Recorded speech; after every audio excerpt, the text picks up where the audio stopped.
인도하십니다. 혼자 계시면 뒷사람이랑 하셔도 좋습니다. 네.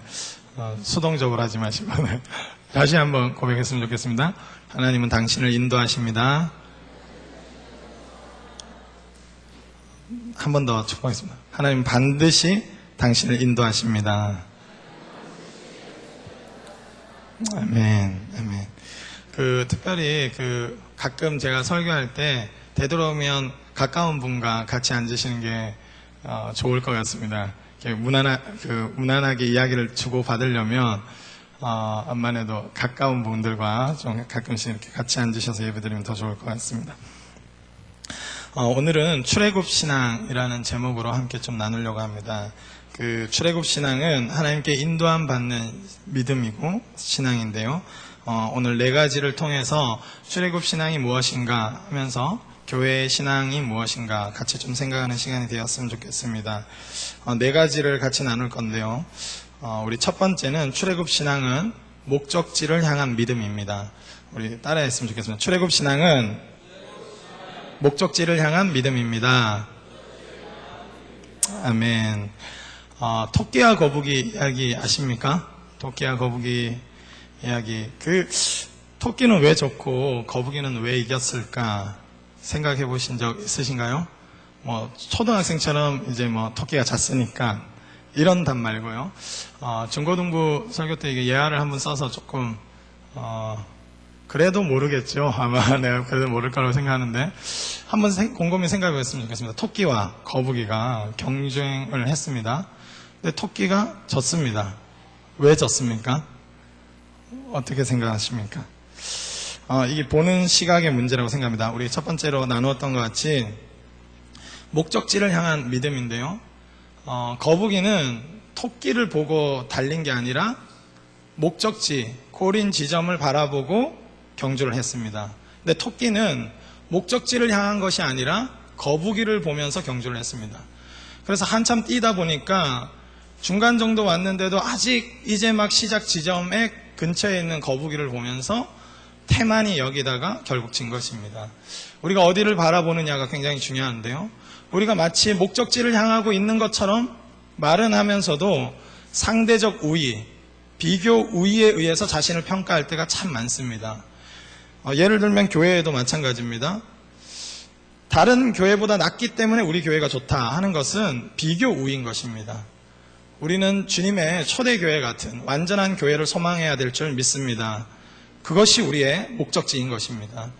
개인의 신앙생활도 마찬가지입니다. 자신이 신앙생활을 하면서 예수 그리스도의 장성한 분량 믿기진 않습니다. 저도 제 자신을 봐도 하나님이 도대체 이게 제대로 된 계획인가, 내가 예수 그리스도의 장성한 분량까지 자라갈 수 있도록 하시다니, 이런 생각이 들곤 하지만 그 목적지를 향해서 우리는 가야 되는 것입니다. 비교 우위에 사로잡힌 사람은 신앙생활을 하면서 옆에 사람들이 좀 시험 들고 믿음이 떨어지면 비교 우위를 통해서 자기가 잘한다고 착각합니다. 그러다가 정체하고 태만하다가 결국은 본인조차도 시험에 드는 것입니다. 이런 말이 있죠. 싫어하면서 닮아간다. 이런 얘기 들어보셨습니까? 누군가를 싫어하면서, 예를 들어서 우빈이라는 학생이 명진이라는 청년을 굉장히 싫어했는데요. 굉장히 싫어하면서 자꾸 이렇게 싫어하면서 닮아가는 겁니다. 우리 아버지들을 향해서 아들들은 또 이렇게 분노가 있지 않습니까? 나는 우리 아빠만큼 닮지 않겠다. 이런 간혹 그런 분들이 있는데, 그러면서도 아빠의 안 좋은 습관과 말투와 모든 걸 닮아가는 경우가 있습니다. 그건 왜 그럴까요? 제가 생각할 땐 비교 우위입니다. 제가 예를 들어서 어떤 한 사람보다 내가 저 사람보다 낫다는 의식을 갖기 시작하면 그 사람보다 실제로 조금 나을지 몰라도 그 사람보다 조금 나은 수준에 머물러 있는 것입니다. 비교 우위로서 자기를 인식하기 때문입니다. 내가 아빠처럼 안 돼야지 말하면서 아빠보다 좀 나은 수준을 추구하다 보니까 거기서 거기인 수준에 머물러 있는 것입니다. 싫어하는 사람을 보면서 내가 저 사람보다 낫다 하면서 자기가 훨씬 신앙생활 잘한다고, 또는 내가 더 인격적이라고 생각하는 그 순간 우리는 그 사람과 아주 비슷한 수준에 머물게 되는 것입니다. 우리가 바라봐야 될 것은 십자가이고 우리가 바라봐야 될 것은 오직 예수 그리스도인 줄 믿습니다. 주님은 우리에게 장성한 분량, 그리스도의 장성한 분량으로 자라나도록 교회가 초대교회 적으로 성장하고 부흥하도록 우리를 부르셨습니다. 다른 것이 아닙니다. 상대적으로 저 교회보다는 낫다. 지금 여러 다른 어떤 부서보다는 낫다. 또 다른 사람이 신앙생활하는 것보다 나는 낫다 하는 식의 신앙은 결국은 퇴보하게 돼 있는 것입니다.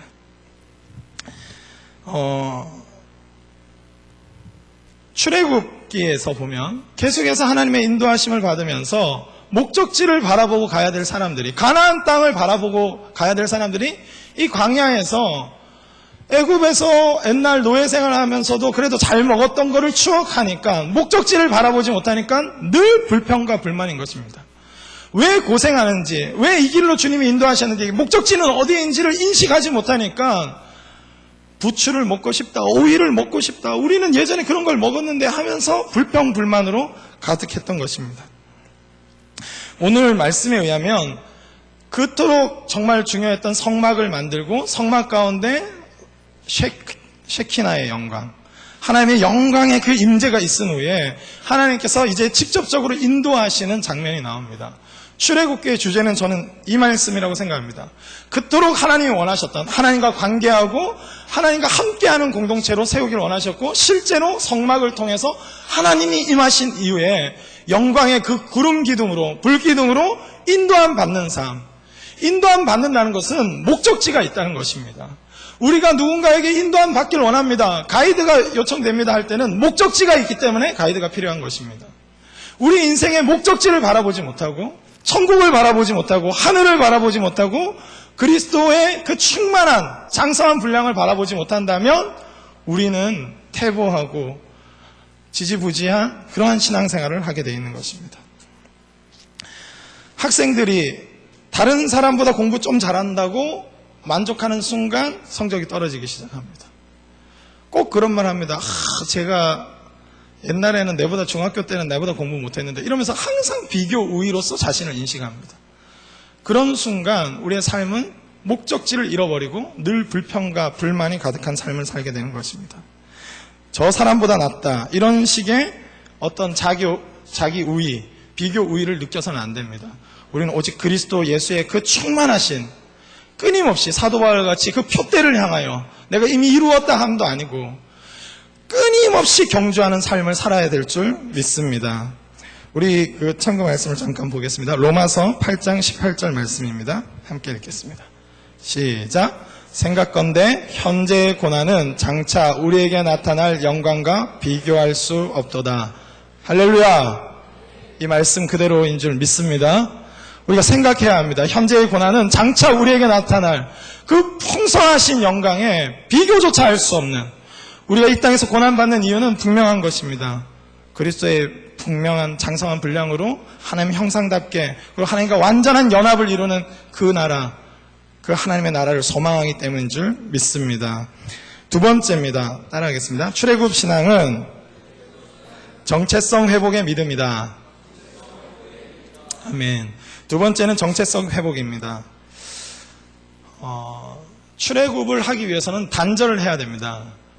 애굽 시절의 노예 근성으로부터, 애굽 시대의 애굽 땅에서의 끊임없이 학대받던 그 과거로부터 단절하지 않으면 끊임없이 과거가 올무가 되어서 자기 자신이 나아가야 될 방향을 바라보지 못하게 되는 것입니다.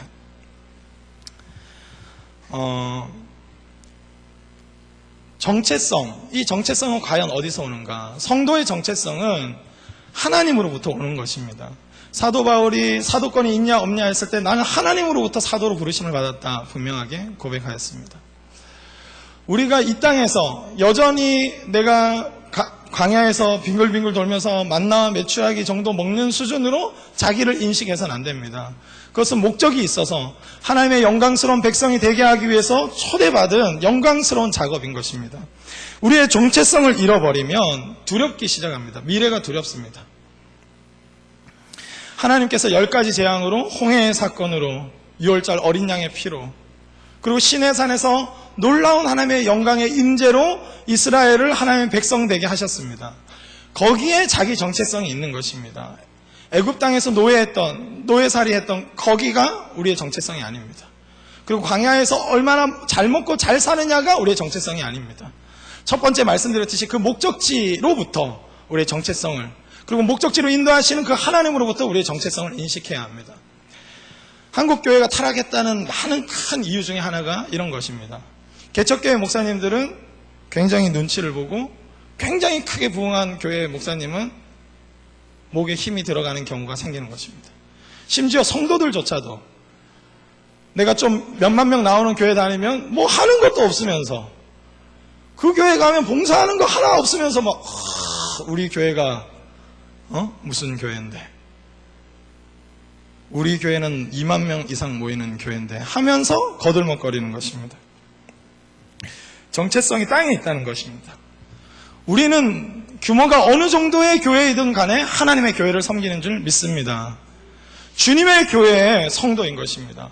몇 명이 됐든 수만 명이 됐든 우리의 정체성은 이 땅에 있는 어떤 숫자나 돈에 또는 예산의 규모에 의해서 결정되는 것이 아닙니다. 우리의 정체성은 하나님께 있기 때문에 그 하나님으로부터 부르심을 받은 거룩한 성도인 것입니다. 이 정체성을 상실하면 아까도 말했듯이 끊임없는 비교 우위를 인식하게 됩니다. 그러면서 불평합니다. 그리고 과거에 매여서 삽니다. 과거에 내가 이랬지, 이래서 이렇게 벌 받는가 보다. 우리는 불교가 아닙니다. 과거의 업보에 의해서 사는 존재가 아닌 줄 믿습니다. 현재의 고난은 장차 이룰 영광을 위해서 하나님이 허락하신 줄 믿습니다.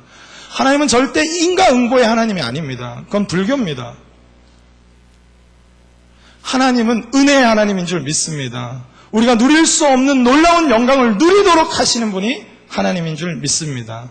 때로는 정신을 못 차려서 자꾸 잘못하니까 징계 차원에서 인과응보가 아니라, 인과응보로 했으면 벌써 저희를 죽여버리시고 심판하셔야 됐지만, 인과응보적인 차원이 아니라 징계하시고 우리를 다시 한번 거룩한 삶으로 인도하시기 위해서 책망하시는 것이지, 절대 인과응보의 어떤 논리에 의해서 하시는 분이 아니신 것입니다. 우리의 정체성을 이 땅에 거세어 두어서는 안 됩니다. 하나님으로부터. 예전에 이런 질문을 한 적이 있는데, Where are you from? 이렇게 하면 뭐라고 대답해야 됩니까? Where are you from? I'm from Korea입니까? 아니면 Heaven입니까? 저희는 하나님으로부터 나온 자인 줄 믿습니다. 요한복음에 의하면 사랑의 육정으로나 남편의 계획으로나 어떤 사람의 계획에 의해서 태어나는 것이 아니라 거듭남이라는 것은 하나님으로부터 태어나는 것이다, 이렇게 기록되어 있습니다. 우리는 하늘로부터 태어난 줄 믿습니다. 위로부터 태어난 자가 참으로 거듭난 자인 것입니다. 거기에 우리의 정체성이 있습니다. 내 월급이 얼마 있고 내 성적이 어느 정도이며 내 자식이 애를 먹이냐 안 먹이냐에 따라서 우리의 정체성이 결정되는 것이 아닙니다. 우리는 하나님으로부터 정체성이 있습니다. 우리는 거룩한 성도요, 하나님 기뻐하시는 왕같은 제사장입니다. 할렐루야. 믿음으로 취하시기 바랍니다. 옆 사람에게 몰라봐서 죄송합니다, 왕같은 제사장이셨군요, 이렇게 얘기해 주셨습니다. 아멘. 옛사람을 벗고 새사람을 입으십시오. 그리스도로 날마다 옷을 입으셔야 합니다. 정체성, 우리 말씀에 끊임없이 그리스도로 옷 입어라, 빛의 갑옷을 입어라 하는 이유가 뭡니까? 경찰이 마음대로 지내다가 경찰 딱 복을 입으면 함부로 행동하지 않습니다. 법관이 혹시나 해서 다른 데서 잘못 저지르더라도 법관 옷을 입었을 때는 바른 법에 의해서 판단하려고 노력하는 것입니다. 그리스도인은 날마다 그리스도로 옷 입어야 합니다. 우리의 정체성이 어디에 있는지 옷을 여물면서 내 옷이 몇만 원짜리냐 몇백만 원짜리냐가 우리의 정체성이 아니라 그리스도로 옷 입는 것이 우리의 정체성인 줄 믿습니다. 오늘 아침에 오실 때도 무엇으로 옷 입으셨습니까? 몇만 원짜리 옷을 입으셨습니까? 몇십만 원짜리 옷을 입었기 때문에 기분이 좋으셨습니까? 아니면 새 옷이기 때문에 기분이 좋으셨습니까? 그렇지 않습니다. 우리의 옷은 몇만 원짜리라 할지라도 그리스도로 옷 입을 때 참된 정체성이 드러날 줄 믿습니다. 아멘. 아멘. 출애굽했을 때 그들은 불평해서는 안 됐습니다. 하나님께서 영광스럽게 구원하시고 영광스러운 주의 백성 삼으신 건데 무슨 옷 입는 거, 뭐 신발, 뭐 먹는 거 갖고 불평해서는 안 됐습니다. 하나님의 영광스러운 백성으로 초대받았고 오히려 가나안 땅의 죄를 심판하며 그 땅을 축복의 땅으로 유업을 이을 거룩한 백성으로 부르심을 받은 자인 것입니다. 우리의 정체성이 어디 있는지 기억해야 합니다. 정체성을 생각할 때 중요한 것이 있습니다. 성경적인 그 시간관은 이런 것입니다. 과거에 의해서 우리는 현재가 형성됐다고 생각합니다. 기본적으로 우리가 생각할 때는 과거가 이랬으니까 내가 이렇게 됐다. 그리고 나서 현재가 이러니까 미래가 이럴 것이다. 이렇게 예측합니다. 근데 성경적이지 않습니다. 그 생각은. 그건 세상적인 것입니다. 생각해 보십시오. 과거가 그렇기 때문에 내가 현재가 이렇고 현재가 이렇기 때문에 미래가 그럴 것이다 생각하면 소망이 느껴지시나요? 그렇게 소망 있는 존재로 살고 계십니까? 과거를 생각할 때 너무 내가 소망이 있었구나, 나는 이런 복을 누릴 수밖에 없는 과거를 지녔구나 하시는 분 계십니까 혹시? 그렇지 않습니다. 제자들이 눈먼 소경 보고 이 사람의 죄 때문에 소경이 되었습니까? 부모의 죄 때문에 소경이 되었습니까? 하는 질문을 했습니다. 예수님께서는 그런데 그게 아니다 하시면서 하나님의 영광을 위해서 소경이 되었다 하셨습니다. 앞으로 장차 이루어질 하나님의 영광이 있는 것입니다. 우리 기독교적인 세계관은 미래에서부터 끊임없이 시간이 우리로 하여금 흘러 들어오는 것입니다. 우리가 미래를 향해서 막 달려가는 것이 아니라 하나님이 이미 예정하신 영광스러운 그리스도의 충만한 분량으로 충만한 그 성도의 부르심에 합당한 존재가 되는 그 미래가 우리에게 점점점 다가오는 것이지 우리의 현재의 노력에 의해서 미래를 쟁취하는 것이 아닙니다. 그러나 그 미래를 누릴 수 있는 믿음은 필요한 것입니다. 이스라엘 백성에는 그 믿음이 필요했습니다. 가나안 땅에서 누리고 하나님의 복을 누릴 그 미래를 믿음으로 바라봐야 됐습니다. 자신의 정체성이 바로 거기에 있음을 바라봐야 했습니다. 그러나 그들은 현재에 의해서, 현재의 능력에 의해서 우왕좌왕했습니다. 지금 좀 좋으면 희희낙낙하고 지금 좀 고난이 있으면 슬퍼하면서 미래에도 우리는 안 되겠구나, 저들에게는 우리는 메뚜기에 불과하구나 하면서 끊임없이 자학하는 것입니다. 하나님께서는 은혜로 우리에게 현재를 주신 것입니다. 아멘. 이 중에 그 누구가 내 과거가 이렇게 열심히 했기 때문에 내가 이런 복을 누린다고 말할 자신이 있는 자가 있겠습니까? 우리는 지금 현재의 복을 이렇게 누릴 수 없는 자입니다. 저는 결코 설교단에 설 수 없는 자였습니다. 저는 저의 과거로 절대로 이곳에 설 수 없는 자였습니다. 그러나 주님께서 당신의 열심으로 앞으로 도래해야 할 그 미래, 하나님께서 반드시 성취할 그 미래를 꿈꾸면서 저를 여기까지 인도하신 것입니다. 우리 모두가 그런 거 아니겠습니까? 책망받을 것이 많고 인과응보적으로 생각하면 도대체 누릴 수 없는, 솔직히 말해서 이 현재 결혼한 것 다 축복 아닙니까? 우리 수준에 어떻게 결혼이나 하겠습니까? 우리 정도의 수준의 인격에. 그런데 하나님은 그 영광스러운 성도의 부르심 때문에 우리로 하여금 한 몸 되는 신비를 누리게 하시고 자녀를 낳는 영광을 누리게 하셨습니다. 이것이 하나님의 놀라우신 것입니다. 기독교적인 세계관은 미래로부터 오는 것입니다. 미래라는 표현이 좀 저는 좋지는 않다고 생각하는데 오히려 영원으로부터 오는 것입니다. 아멘. 그래서 이 찬양을 좋아합니다. 영원으로부터 이 땅에 오신 하나님 독생자, 그분은 영원의 세계를 가르쳐주기 위해서 영원으로부터 우리에게 앞으로 일어날 일들, 몸의 부활과 영원히 사는 것을 믿게끔 하기 위해서 영원으로부터 오셔서 이 땅의 세계와 아무런 상관없이 그분은 살아가셨고 죽으시고 다시 부활하셨습니다. 우리는 몸이 부활할 성도인 줄 믿습니다. 할렐루야. 그때는 지금 부족했던 모든 것들이 온전케 되어지며 그 부활체의 예수 그리스도와 같이 부활체로서 그 영광의 유업을 누리게 될 줄 믿습니다. 그 미래가 우리에게 다가오고 있는 줄 믿음으로 취하시길 바랍니다. 세 번째, 우리 말씀 잠깐 보겠습니다. 로마서 5장 8절 우리 같이 한번 보겠습니다. 8절입니다. 함께 읽겠습니다. 시작. 우리가 아직 죄인 되었을 때에 그리스도께서 우리를 위하여 죽으심으로 하나님께서 우리에 대한 자기 사랑을 확증하셨느니라. 아멘. 우리 로마서 8장 37절도 같이 좀 읽겠습니다. 함께 읽겠습니다. 시작. 그러나 이 모든 일에 우리를 사랑하시는 이로 말미암아 우리가 넉넉히 이기느니라. 아멘. 이 말씀에서 꼭 정체성을 찾으셔야 합니다. 십자가의 사랑에서 반드시 이루실 거라는 것. 출애굽한 사람들이 왜 불평하고 불만했는지 참 우리는 웃기다고 생각하겠지만 우리가 불평불만하면 출애굽 시대 때 이스라엘 백성보다 저희는 더 완악한 것입니다. 그들은 절대 볼 수 없었던 십자가 부활을 우리는 보았습니다. 할렐루야. 이것이 우리에게 예수님께서 말씀하신다. 많은 선지자들과 왕들이 이것을 보길 원하고 이것을 듣기 원했는데 듣지 못했다. 근데 너희는 듣고 있다. 그분의 사랑으로부터 확신을 얻으셔야 됩니다. 출애굽했을 때 하나님께서 할 일이 없어서 10가지 재앙을 내리시고 할 일이 없어서 홍해를 건너게 하시고 할 일이 없어서 신의 산에 부르신 것이 아닙니다. 십자가에서 예수 그리스도를 죽고 다시 부활하게 하신 그 주님이 예수 그리스도의 그 생명을 받은 자에게 어떠한 일을 이루실 건지를 분명히 보이신 것입니다. 당신의 의지를 분명하게 드러내신 것입니다. 우린 결코 세상에 짓눌릴 자가 아니라 세상을 극복하고 이 세상을 복음으로 정복할 자인 줄 믿습니다. 아멘. 여기에 우리의 정체성이 있는 것입니다. 그분의 사랑을 신뢰해서 그분이 행하신 일들을 기억하면서 흔들리지 마십시오. 현재 조금 불평, 불만 생길 것들에 의해서 앞으로 이루실 그것을 믿음으로 취하지 못한다면 그것만큼 미련한 것이 없는 것입니다. 지금 내가 뭘 좀 못 먹고 옷이 맨날 똑같은 거 입고 있고 그런 거에 의해서 우리가 결정될 것이 아니라 하나님께서 계획하신 그 위대한 사랑의 계획 아래 우리가 있다는 것을 인식해야 되는 줄 믿습니다. 우리 세 번째는 출애굽 신앙은 순종을 통해 하나님을 알아가는 믿음입니다.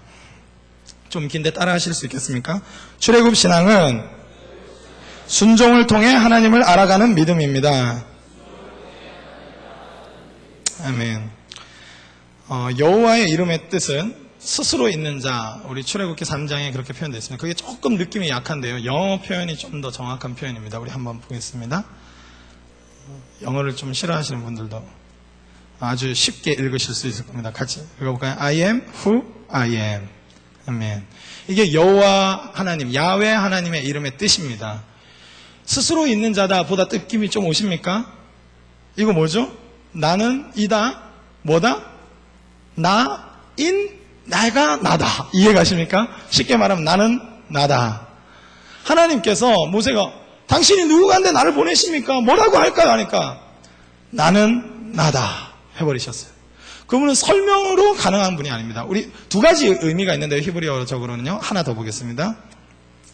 이거는 좀 더 쉽게 읽으실 거라고 생각합니다. I will be who I will be. 이런 의미도 있습니다. 나는 뭐죠? 나일 것이다. 정확히 표현하면 나는 나일 그것이 나일 것이다. 이해가십니까? 하나님이 그렇게 자기를 소개하셨습니다. 이게 야훼 또는 여호와 이름의 뜻입니다. 누가 하나님 당신을 설명해 주십시오 할 때 하나님이 막 설명을 해주셨다고 칩시다. 누가 그것을 감당하겠습니까? 그런다고 해서 뭘 이해하겠습니까? 예준이가 저를 자꾸 무시해가지고 저희 아들 예준이가 자꾸 무시해서 2 더하기 2 아세요? 이렇게 막 무시했다고 칩시다. 당신의 지성을 한번 설명해보세요. 이러길래 제가 미적분을 막 풀어주면서 막 설명했다고 칩시다. 과연 이해나 할지, 인테그랄이나 알아들을지 우스운 것입니다. 하나님이 모든 말의 설명으로 한다 한들 우리가 어떻게 하나님을 이해한다, 내가 하나님을 알았다 할 수 있겠습니까? 그래서 하나님 말씀하셨어요. 모세야, 내가 지금 다 설명할 수 있지만 내가 설명한다 한들 네가 이해하겠냐? 나의 존재를 설명해 주겠다. 나는 나일 것이다. 네가 인생을 통해서 나를 계속 경험하면 경험할수록 나를 이해하게 되고 내가 누구인지 알게 될 것이다. 그래서 출애굽 여정을 통해서 마라의 쓴물을 먹고 그럴 때 나무가지를 던져서 단물로 바꾸시면서 여호와 라파라 하셨습니다. 나는 치료하는 하나님이다. 르비딤에서 아멜렉 군사와 싸우고 나서 여호와 니시라 하셨습니다. 여호와는 나의 깃발이라. 아멘. 우리는 인생을 들여서 순종을 통해서 그분을 알아갈 수 있는 것입니다. 그래서 종교개혁자 칼빈은 하나님을 유일하게 알 수 있는 방법은 순종이다 라고 했습니다. 우리는 하나님께 많은 질문들을 갖고 있습니다. 하나님이 다 아십니다. 그리고 다 설명하기를 원하세요. 그러나 어느 때는 아무리 성경적으로 제가 아이들을 가르칠 때 설명을 해줘도 이해를 못합니다. 이 아이가 좀 커가면서 하나님을 체험하고 알 때만 설명을 알아들을 때가 있고, 어떠한 한 개개인이 아무리 이렇게 지식적으로 해줘도 도대체 이해를 못합니다. 하나님에 대해서. 그것은 인생을 들여서 믿음의 순종을 통해서만 준비되었을 때 알아들을 수 있는 내용이 있는 것입니다. 하나님이 지금 하나님을 드러내어서 설명해 주고 싶어 하십니다. 그런데 가장 쉽게 설명할 수 있는 방법이 있어서 이렇게 말씀하셨습니다. I will be who I will be. 나를 믿고 좀 따라와 보겠니? 지금 조금 헷갈리지. 내가 어떤 자인지. 나를 믿고 따라오면 내가 6월절 어린 양의 피로 설명할 거야. 홍해를 통해서 내가 설명을 할 거야. 신의 산의 영광의 임재로 내가 설명할 거야. 때로는 죄를 많이 지으면 끊임없이 내가 훈계하고 징계하면서 내가 설명할 거야. 주님 말씀하십니다. 꼭 기억하셔야 됩니다. 이 정도는 아셔야 됩니다. 여호와의 이름의 뜻. 혹시나 10년 이상 신앙생활을 하셨는데 오늘에서야 알았다 이렇게 하시면 잠시 회개를 하셔야 됩니다. 하나님이 누구신가? 우리의 초점은 내가 어떻게 복을 받느냐가 아니라 하나님을 알아가는 데 있는 것입니다. 출애굽 신앙은 하나님을 알아갈 때 누릴 수 있는 복인 것입니다. 하나님 그분을 모르고 내 마음대로 살면 불순종 가운데 행해서 결국은 하나님이 준비하신 그 유업을 누릴 수 없는 것입니다. 하나님 그분을 알 때, 그분을 이해할 때, 그분을 알아가는 기쁨을 누릴 때 우리는 그 모든 복을 누리게 되는 것입니다. 그래서 출애굽의 신앙은 하나님을 알아가는 믿음입니다. 제가 좋아하는 찬양, 제가 노래하면 저희 애들이 굉장히 싫어하지만 들려드리고 싶습니다. 주의 인자는 끝이 없고 그의 자비는 무궁하며 아침마다 새롭고 늘 새로우니 주의 성실이 큼이라 성실하신 주님. 이 찬양 아시나요? 아침마다 새롭고 늘 새로우신 분. 다 설명해 주실 수 없어요. 매일의 믿음의 순종을 통해서 하나님을 더 많이 알아가게 되실 겁니다. 옆 사람에게 한번 권면합시다. 오늘 하루도 하나님을 더 알아가십시오. 이렇게. 아멘. 하나님은 이 홍경록 전도사님이 계속 욥기를 통해서 설명하려고 했던 주제랑도 일맥상통하는데요. 하나님은 어떤 원리나 원칙이나 과거의 체험에 매여 계실 수 있는 분이 아닙니다. 그래서 그분은 아침마다 새롭고 늘 새로우신 분, 너무 성실하셔서 늘 자신을 드러내어 주시는 분, 과거의 어떤 원칙에 의해서 이렇게 하면 되구나, 하나님을 섬기면 이렇게 기뻐하시겠구나 할 수 없는 분.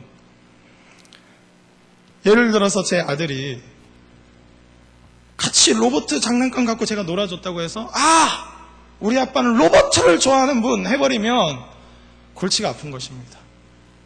그러나 좀 더 커가지고 좀 뭐라 했다고 해가지고 우리 아빠는 4살 된 나조차도 쇠파이프로 때리는 분 이렇게 딱 인식하는 순간 저를 무서워만 하게 되는 것입니다. 자라가면서 저를 알게 되는 것입니다. 제가 저희 아들한테 해줄 말이 많습니다. 내가 누구인지, 아빠가 얼마나 큰 죄인이고 주님의 은혜로 사는지, 하나님이 어떤 분인지. 그러나 지금 인식할 수 있는 수준이 있는 것입니다. 유치부 성경학교를 잘 해서 그런지 몰라도 저희 아들이 오늘 차 타고 오는 길에 저에게 질문을 했습니다. 아빠, 하나님은 우리 집에도 계시고 교회에도 계시고 제 마음에도 계세요? 물어보길래 제가 할렐루야, 이제야 네가 좀 알구나 이런 생각이 들었어요. 그분을 알아가야 됩니다. 신앙생활 하면서 어느 순간에 정체되셨습니까? 그분을 아는 기쁨을 상실했을 때, 어떤 원리나 원칙으로 삼아버리거나 내가 과거에 체험했던 어떤 그 수준으로 하나님을 가두어 놓고 내가 이렇게 그대로 했는데 왜 복을 안 주십니까? 왜 그러세요 하나님? 이렇게 하면 안 됩니다. 그분은 I will be who I will be, 여호와 하나님, 야훼 하나님이십니다. 믿음의 순종을 통해서 더 알아가실 것입니다. 그걸 통해서 가나안 땅까지 들어가고요. 그걸 통해서 그리스도의 장성한 분량까지 자라가는 것입니다. 하나님께서는 끊임없이 우리로 하여금 그분을 알도록 부르십니다. 그의 자비가 얼마나 끝이 없는지, 내가 죄를 그렇게 반복해서 저질렀는데도, 그렇게 멍청한 짓거리를 그렇게 많이 했음에도 불구하고 인내하시고 참으시고 성실하게 징계하시고 회복하시는 하나님, 기독교 신비가 바로 여기에 있는 것입니다. 과거의 경험이나 원칙에 의해서 움직이지 않으시고 자신의 성실한 사랑을 드러내시는 사랑의 하나님. 아까도 예로 들었지만 제가 아들에 대해서 계속 그렇게 반응하면서 제가 드러내려고 하는 것은 무엇입니까? 사랑인 것입니다. 내가 로봇 장난감을 하는 사람이 아니라 너를 사랑하는 사람이야. 내가 때리는 사람이 아니라 너를 사랑하는 사람이야. 내가 네 밥 차려주는 사람이 아니라 사랑하는 사람이야. 내가 너를 학교 보내고 공부시키는 사람이 아니라 나는 너를 사랑하는 사람이야. 이걸 설명하고 싶어서 그런 거 아니겠습니까?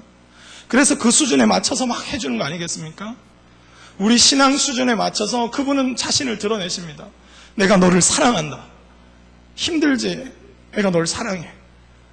헷갈리지? 조금만 날 믿고 따라와봐. 나를 볼 거야. 힘들지? 지쳤지? 알아.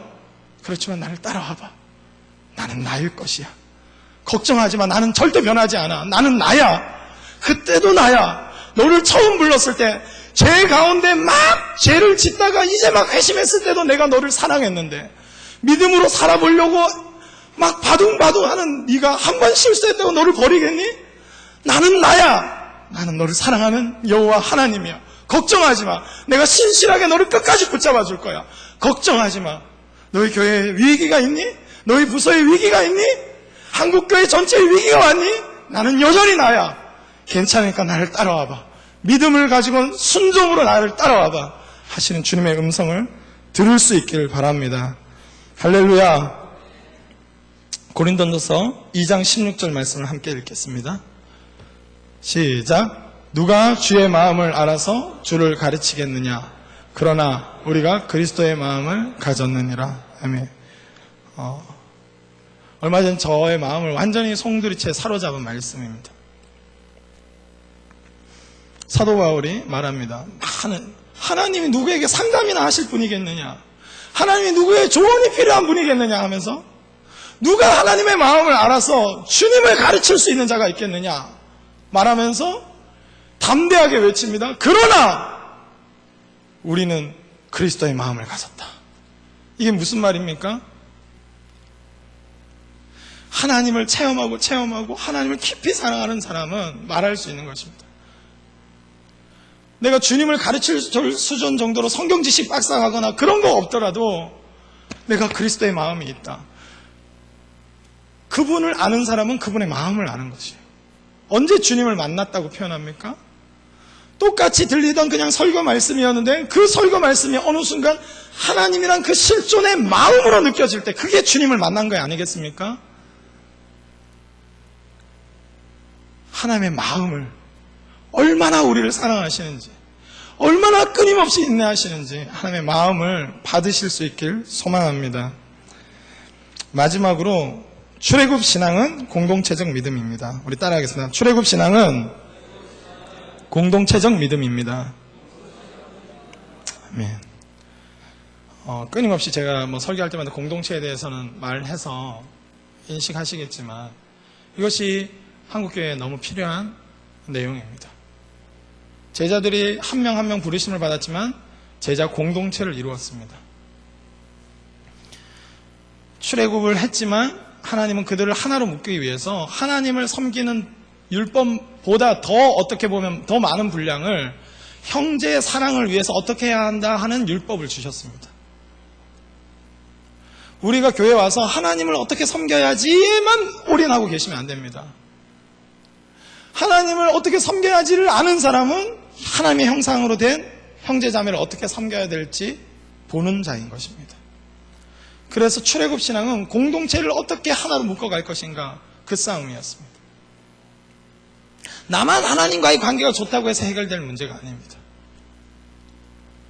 공동체에 막 죄가 막 번영할 때 레위인들이 앞서서 우상 숭배자들 처단하는 그런 신앙입니다. 공동체 전체를 구원할 수 있는 신앙. 죄가 막 음란이 막 가득할 때 비느하스가 고스비와 창으로 막 행음하는 두 사람을 찔러 죽이는 신앙. 공동체의 죄를 그만 막아설 수 있는 신앙. 그게 출애굽 신앙입니다. 출애굽 신앙은 공동체적인 믿음입니다. 이거 없이는 우리가 온전한 하나가 될 수 없습니다.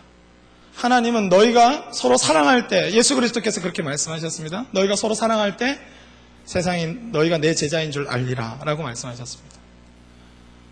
성경 지식이 많을 때가 아닙니다. 성경 지식은 신천지가 더 많죠. 하나님의 교회가 더 많습니다. 굉장히 부끄러운 일이죠. 근데 그걸로 예수님의 제자됨이 나타나는 것이 아니라 너희가 서로 사랑할 때 너희가 내 제자인 줄 알리라 라고 말씀하셨습니다. 공동체적으로 얼마나 사랑하는가, 얼마나 기능적으로 교회의 직분을 잘 감당하느냐가 아닙니다. 서로 사랑할 때 너희가 내 제자인 줄 알리라. 혼자 독불장군처럼 신앙생활 하는 거 그거 가짜입니다. 그런 기간이 잠깐 필요할지 몰라도 거기에 머무른다면 그건 가짜입니다. 깨달으셔야 합니다. 너희가 서로 사랑할 때 주님의 제자입니다. 내 초점이 나와 하나님과의 관계만 늘 머물러 있는 신앙이라면 솔직하게 고백하셔야 합니다. 가짜라고. 사랑할 때입니다. 기능적인 것을 잘 감당할 때가 아니라 사랑할 때입니다. 그래서 하나님은 자신의 존재를 끊임없이 우리의 삶 가운데 계시하셔서 사랑의 하나님으로, 공의의 하나님으로 자신을 드러내십니다. 그 하나님과 반응하는 사람은 사랑의 형상을 드러내므로 하나님의 사람임을 드러내는 예수 그리스도의 제자로 사는 것입니다. 출애굽 신앙을 4가지 정리해 보겠습니다. 첫 번째가 뭐였죠? 목적지를 향한 믿음입니다. 기억하셔야 합니다. 목적지를 까먹으시면 절대 안 됩니다. 토끼와 거북이 이야기를 꼭 기억하셔야 됩니다. 목적지를 바라보지 않으면 비교 우위 때문에 퇴보하는 신앙이 됩니다. 우리가 이만큼 믿음으로 자랐어도 우리는 끊임없이 그리스도의 장성한 분량을 바라보며 끊임없이 성장을 추구해야 합니다. 두 번째는 정체성 회복의 믿음입니다. 우리가 누구인가? 네, 우리가 누구인지 기억해야 합니다. 내가 누구인지. 나로 어떤 재물이나 이 땅의 것으로 설명하시면 이 땅의 사람이십니다. 이 땅의 직분 수준으로 말씀하신다면 땅의 사람입니다. 누가 뭐래도 내가 그리스도인이고 하나님의 부르심을 받았고 하나님의 종이며 하나님의 자녀이며 그 당당한 프라이드, 그 당당한 정체성이 분명히 드러나야 하나님의 사람인 것입니다. 내가 얼마 버느냐, 몇 명 어떻게 뭐 했느냐, 그런 수준이 아닙니다. 내가 누구인가는 하늘에 속한 것입니다. 세 번째는 순종을 통해서 하나님을 알아가는 믿음입니다. 믿음 생활할 때 하나님을 더 알아가는, 그것이 딱 중단됐다면 위기가 왔다는 것을 기억하셔야 합니다. 하나님과의 실제적인 소통이 안 일어나는 형식적인 예배, 형식적인 기도 생활이 됐다는 신호인 것입니다. 올해도 더 풍성히 하나님을 알았는지 바라봐야 됩니다. 예전에 어떤 한 선배가, 다른 교회 다니시는 어떤 선배 교역자가 저한테 그런 얘기를 했습니다. 원종아, 내가 이제야 교회 부흥의 비법을 알았다, 이렇게 얘기를 하시더라고요. 그래서 좀 아닌 것 같은데 하는 생각이 들었지만, 이제 선배님이다 보니까 이제 조금 때를 기다렸다가 살짝 말씀을 드린 적이 있는데, 절대 하나님 그런 분 아닙니다. 하나님은 믿음의 순종을 통해서 날마다 새로우신 분입니다. 할렐루야. 그렇기 때문에 이런 건 될 수 있습니다. 교회 비법을 깨달았다 하는데 어떤 방법이 아니라, 과거의 경험이 아니라 하나님을 사랑하는 것, 또는 하나님께 순종하는 것, 이건 비법이 될 수 있지만, 그 인격적인 관계 안에서만 될 수 있지만, 내가 어떻게 세운 어떤 법칙, 잠깐의 목표는 될 수 있지만 그 목표는 그 사랑의 하나님을 완전히 대체할 수는 없습니다. 하나님이 또 방법을 바꾸시면 바꾸는 겁니다. 할렐루야. 그래서 사랑에 있어서는 비법이 없습니다. 끊임없이 사랑하는 것 외에는 비법이 없는 것입니다. 그리고 마지막으로 공동체적인 믿음입니다. 그 사랑이 하나님인데 서로에 대해서 무관심하다. 제가 조심스러운 얘기긴 하지만 예전에 제가 어린 시절 주일학교 수련회나 성경학교 했을 때는 제 기억으로는 생각보다 많은 분들이 교사가 아님에도 불구하고 들여다보면서 간식 사들고 오고 이랬던 기억이 있습니다. 지금 너무 바쁜 사회가 돼서 그런 분들을 좀 찾아보기 조금 어려운 때가 왔다는 생각이 사실은 들 때가 있습니다. 협박하는 건 아닙니다. 멀리 있는 데를 찾아오실 필요는 없어요. 근데 예전에 부산에서 할 때도 아동부가 교회에서 할 때도 생각보다 그렇게 보이는 분이 잘 없는 게 왠지 뭔가 씁쓸한 그런 기운이 있었습니다. 저는 그렇게 축복받은 세대로 컸습니다. 제 책임이죠. 저는 그렇게 살아야 될 책임이 있다고 생각합니다. 왜냐하면 그렇게 거저 받았으니 거저 줘야 된다고 생각합니다. 공동체적인 신앙이 살아났으면 좋겠습니다. 다른 교회들이 어떻게 가든 간에 우린 초대교회를 구했으면 좋겠습니다. 완전한 것을 소망했으면 좋겠습니다. 남들은 어떻건 간에 비교 우위로 내 신앙을 말하는 것이 아니라 내가 저 사람보다 낫다가 아니라 하나님의 완전하심을 소망할 수 있는 저와 여러분이 되었으면 좋겠습니다. 기도하겠습니다.